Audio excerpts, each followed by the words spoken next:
Chapter 15. A Telegram. "November is the most disagreeable month in the whole year," said Margaret, standing at the window one dull afternoon, looking out at the frost-bitten garden. "That's the reason I was born in it," observed Jo pensively, quite unconscious of the blot on her nose. "If something very pleasant should happen now, we should think it a delightful month," said Beth, who took a hopeful view of everything, even November. "I dare say, but nothing pleasant ever does happen in this family," said Meg, who was out of sorts. "We go grubbing along day after day without a bit of change and very little fun. We might as well be in a treadmill." "My patience, how blue we are!" cried Jo. "I don't much wonder, poor dear, for you see other girls having splendid times, while you grind, year in and year out. Oh, don't I wish I could fix things for you, as I do for my heroines. You're pretty enough and good enough already, so I'd have some rich relation leave you a fortune unexpectedly. Then you dash out as an heiress, scorn everyone who has slighted you, and go abroad, and come home, my lady something, in a blaze of splendor and elegance. People don't have fortunes left them in that style nowadays. Men have to work, and women to marry for money. It's a dreadfully unjust world," said Meg bitterly. "Jo and I are going to make fortunes for you all. Just wait 10 years and see if we don't," said Amy, who sat in a corner making mud pies, as Hannah called her little clay models of birds, fruit, and faces. "Can't wait, and I'm afraid I haven't much faith in ink and dirt, though I'm grateful for your good intentions." Meg sighed and turned to the frost-bitten garden again. Jo groaned and leaned both elbows on the table in a despondent attitude, but Amy patted away energetically, and Beth, who sat at the other window, said, smiling, "Two pleasant things are going to happen right away. Marmee is coming down the street, and Laurie is tramping through the garden as if he had something nice to tell." In they both came, Mrs. March with her usual question, "Any letter from father, girls?" and Laurie to say, in his persuasive way, "Won't some of you come for a drive? I've been pegging away at mathematics till my head is in a muddle, and I'm going to freshen my wits by a brisk turn. It's a dull day, but the air isn't bad, and I'm going to take Brooke home, so it will be gay inside if it isn't out. Come, Jo, you and Beth will go, won't you?" "Of course we will." "Much obliged, but I'm busy," and Meg whisked out her work-basket, for she had agreed with her mother that it was best, for her at least, not to drive often with the young gentleman. "Can I do anything for you, Madam Mother?" asked Laurie, leaning over Mrs. March's chair with the affectionate look and tone he always gave her. "No, thank you, except call at the office, if you'll be so kind, dear. It's our day for a letter, and the penny postman hasn't been. Father is as regular as the sun, but there's some delay on the way, perhaps."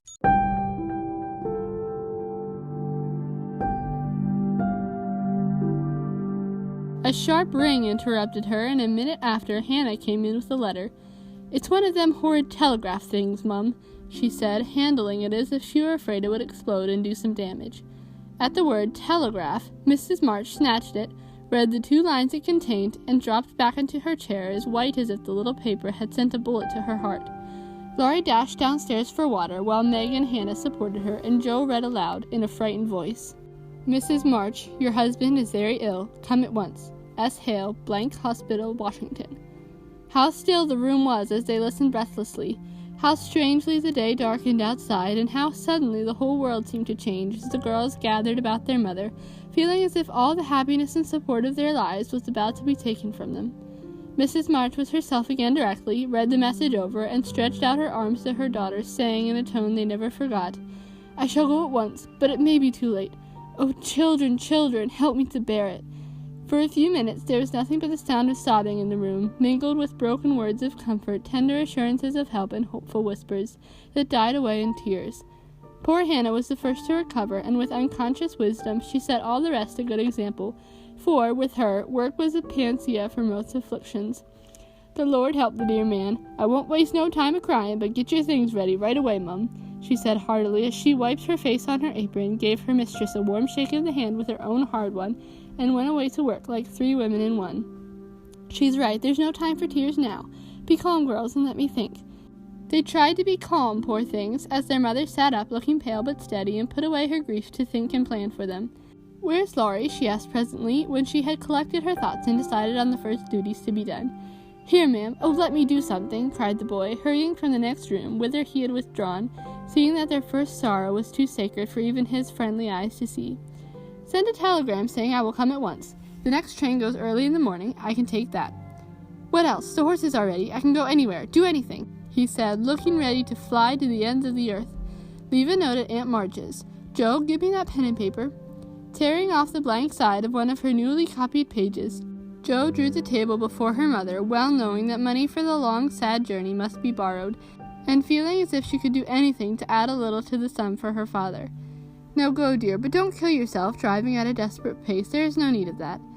Mrs. March's warning was evidently thrown away, for 5 minutes later Laurie tore by the window on his own fleet horse, running as if for his life. "Joe, run to the rooms and tell Mrs. King that I can't come. On the way, get these things. I'll put them down. They'll be needed, and I must go prepared for nursing. Hospital stores are not always good. Beth, go and ask Mr. Lawrence for a couple of bottles of old wine. I'm not too proud to beg for father. He shall have the best of everything. Amy, tell Hannah to get down the black trunk, and Meg, come help me find my things, for I'm half bewildered." Writing, thinking, and directing all at once might well bewilder the poor lady, and Meg begged her to sit down quietly in her room for a little while, and let them work. Everyone scattered like leaves before a gust of wind, and the quiet, happy household was broken up as suddenly as if the paper had been an evil spell. Mr. Lawrence came hurrying back with Beth, bringing every comfort the kind old gentleman could think of for the invalid, and the friendliest promises of protection for the girls during the mother's absence, which comforted her very much. There was nothing he didn't offer, from his own dressing gown to himself as escort, but that last was impossible. Mrs. March would not hear of the old gentleman's undertaking the long journey, yet an expression of relief was visible when he spoke of it, for anxiety ill fits one for traveling. He saw the look, knit his heavy eyebrows, rubbed his hands, and marched abruptly away, saying he'd be back directly. No one had time to think of him again, till, as Meg ran through the entry with a pair of rubbers in one hand and a cup of tea in the other, she came suddenly upon Mr. Brooke. "I'm very sorry to hear of this, Miss March," he said, in the kind, quiet tone which sounded pleasantly to her perturbed spirit. "I came to offer myself as an escort to your father. Mr. Lawrence has commissions for me in Washington, and it will give me real satisfaction to be of service to her there." Down dropped the rubbers, and the tea was very near following, as Meg put out her hand with a face so full of gratitude that Mr. Brooke would have felt repaid for a much greater sacrifice than the trifling one of time and comfort which he was about to make. "How kind you all are! Mother will accept, I'm sure, and it will be such a relief to know that she has someone to take care of her. Thank you very, very much." Meg spoke earnestly and forgot herself entirely, till something in the brown eyes, looking down at her, made her remember the cooling tea and lead the way into the parlor, saying she would call her mother. Everything was arranged by the time Laurie returned with a note from Aunt March, enclosing the desired sum and a few lines repeating what she had often said before, that she had always told them it was absurd for March to go into the army, always predicted that no good would come of it, and she hoped they would take her advice next time. Mrs. March put the note in the fire, the money in her purse, and went on with her preparations, with her lips folded tightly in a way which Jo would have understood if she had been there. The short afternoon wore away, all the other errands were done, and Meg and her mother busy at some necessary needlework, while Beth and Amy got tea and Hannah finished her ironing with what she called a slap and a bang, but still Jo did not come. They began to get anxious, and Laurie went off to find her, for no one ever knew what freak Jo might take into her head. He missed her, however, and she came walking in with a very queer expression of countenance, for there was a mixture of fun and fear, satisfaction and regret in it, which puzzled the family as much as did the roll of bills she laid before her mother, saying with a little choke in her voice, "That's my contribution toward making father comfortable and bringing him home." "My dear, where did you get it? $25! Jo, I hope you haven't done anything rash." "No, it's mine, honestly. I didn't beg, borrow, or steal it. I earned it, and I don't think you'll blame me for it, for I only sold what was my own." As she spoke, Jo turned off her bonnet, and a general outcry arose, for all her abundant hair was cut short. "Your hair! Your beautiful hair! Oh, Jo, how could you? You're one beauty. My dear girl, there was no need of this. She don't look like my Jo any more, but I love her dearly for it." As everyone exclaimed and Beth hugged the cropped head tenderly, Jo assumed an indifferent air which did not deceive anyone a particle, and said, rumpling up the brown bush and trying to look as if she liked it, "It doesn't affect the fate of the nation, so don't wail, Beth. It will be good for my vanity. I was getting too proud of my wig. It will do my brains good to have that mop taken off. My head feels deliciously cool and light, and the barber said I could soon have a curly crop, which will be boyish, becoming, and easy to keep in order. I'm satisfied, so please take the money and let's have supper." "Tell me all about it, Jo. I am not quite satisfied, but I can't blame you, for I know how willingly you sacrificed your vanity, as you call it, to your love. But, my dear, it was not necessary, and I'm afraid you will regret it one of these days," said Mrs. March. "No, I won't," returned Jo, stoutly, feeling much relieved that her prank was not entirely condemned. "What made you do it?" asked Amy, who would as soon have thought of cutting off her head as her pretty hair. "Well, I was wild to do something for Father," replied Joe as they gathered about the table, for healthy young people can eat even in the midst of the trouble. "I hate to borrow as much as Mother does, and I knew Aunt March would croak. She always does, if you ask for a ninepence. Meg gave all her quarterly salary toward the rent, and I only got some clothes with mine, so I felt wicked and was bound to have some money, if I sold the nose off my face to get it." "You needn't feel wicked, my child. You had no winter things and got the simplest with your own hard earnings," said Mrs. March with a look that warmed Joe's heart. "I hadn't the least idea of selling my hair at first, but as I went along I kept thinking what I could do, and feeling as if I'd like to dive into some of the rich stores and help myself. In a barber's window I saw tails of hair with the prices marked, and one black tail, longer, but not so thick as mine, was $40. It came over me all of a sudden that I had one thing to make money out of, and without stopping to think, I walked in, asked if they bought hair, and what they would give for mine." "I don't see how you dared to do it," said Beth in a tone of awe. "Oh, he was a little man who looked as if he merely lived to oil his hair. He rather stared at first, as if he wasn't used to having girls bounce into his shop and ask him to buy their hair. He said he didn't care about mine. It wasn't the fashionable color, and he never paid much for it in the first place. The work put into it made it dear, and so on. It was getting late, and I was afraid, if it wasn't done right away, that I shouldn't have done it at all. And you know, when I start to do a thing, I hate to give it up. So I begged him to take it, and told him why I was in such a hurry. It was silly, I dare say, but it changed his mind, for I rather got excited, and told the story in my topsy-turvy way, and his wife heard and said so kindly, 'Take it, Thomas, and oblige the young lady. I'd do as much for our Jimmy any day if I had a spire of hair worth selling.'" "Who was Jimmy?" asked Amy, who liked to have things explained as they went along. "Her son," she said, "who was in the army. How friendly such things make strangers feel, don't they?" She talked away all the time the man clipped and diverted my mind nicely.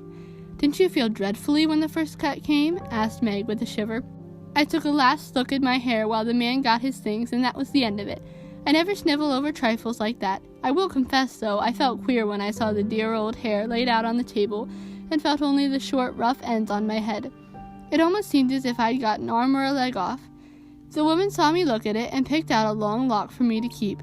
I'll give it to you, Marmee, just to remember past glories by, for a crop is so comfortable, I don't think I shall ever have a mane again." Mrs. March folded the wavy chestnut lock and laid it away with the short gray one in her desk. She only said, "Thank you, dearie," but something in her face made the girls change the subject and talk as cheerfully as they could about Mr. Brooks' kindness, the prospect of a fine day tomorrow, and the happy times they would have when Father came home to be nursed.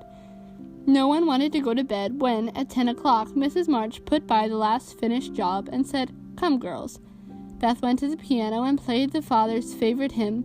All began bravely, but broke down one by one, till Beth was left alone, singing with all her heart, for to her music was always a sweet consoler. "Go to bed, and don't talk, for we must be up early, and shall need all the sleep we can get. Good night, my darlings," said Mrs. March as the hymn ended, for no one cared to try another. They kissed her quietly and went to bed as silently as if the dear invalid lay in the next room. Beth and Amy soon fell asleep in spite of the great trouble, but Meg lay awake, thinking the most serious thoughts she had ever known in her short life. Jo lay motionless, and her sister fancied that she was asleep, till a stifled sob made her exclaim as she touched a wet cheek, "Jo, dear, what is it? Are you crying about Father?" "No, not now." "What then?" My hair," burst out poor Jo, trying vainly to smother her emotion in the pillow. It did not sound at all comical to Meg, who kissed and caressed the afflicted heroine in the tenderest manner. "I'm not sorry," protested Jo with a choke. "I'd do it again tomorrow if I could. It's only the vain, selfish part of me that goes and cries in this silly way. Don't tell anyone. It's all over now. I thought you were asleep, so I just made a little private moan for my one beauty. How came you to be awake?" "I can't sleep, I'm so anxious," said Meg. "Think about something pleasant, and you'll soon drop off." "I tried, but felt wider awake than ever." "What did you think of?" "Handsome faces, eyes particularly," answered Meg, smiling to herself in the dark. "What color do you like best?" "Brown. That is, sometimes. Blue are lovely." Jo laughed, and Meg sharply ordered her not to talk, then amiably promised to make her hair curl, and fell asleep to dream of living in her castle in the air. The clocks were striking midnight, and the rooms were very still as a figure glided quietly from bed to bed, smoothing a coverlid here, settling a pillow there, and pausing to look long and tenderly at each unconscious face, to kiss each with lips that mutely blessed, and to pray the fervent prayers which only mothers utter. As she lifted the curtain to look out into the dreary night, the moon broke suddenly from behind the clouds and shone upon her like a bright, benignant face, which seemed to whisper in the silence, "Be comforted, dear soul, there is always a light behind the clouds."